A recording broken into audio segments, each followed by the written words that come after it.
When King Arthur, Legend of the Sword premiered in 2017, expectations were high. Directed by Guy Ritchie and starring Sons of Anarchy's Charlie Hunnam, the fantasy epic had the makings of a box office juggernaut.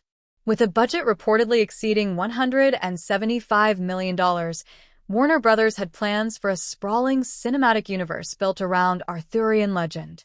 But instead of launching a franchise, the film stumbled, both critically and financially, earning less than $150 million worldwide and drawing lukewarm to negative reviews.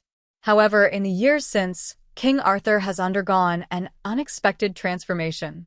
Thanks to streaming platforms, the film is finding new life and a surprising fan base. Once dismissed as an over-stylized misfire, it's now being celebrated by many as a bold, stylized, and uniquely modern take on an old legend. Part of its resurgence lies in its unapologetic tone and vision.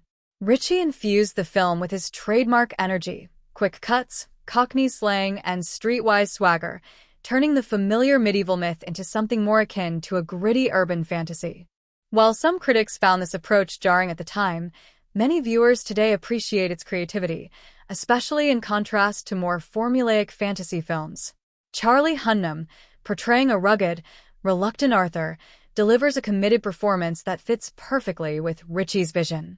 Supported by an impressive cast, Jude Law as the tyrannical Vortigern, Jimin Hunsu as the loyal Bedivere, Eric Bana as Arthur's noble father Uther, and even a cameo from David Beckham, the film now feels less like a mess and more like a bold experiment that just arrived before its time.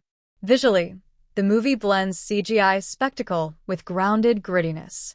While some of the effects may have aged poorly, the action sequences, especially the creatively choreographed sword fights and magical showdowns, still captivate modern viewers seeking something different. As with many films that falter initially, King Arthur, Legend of the Sword is finding its audience slowly but surely.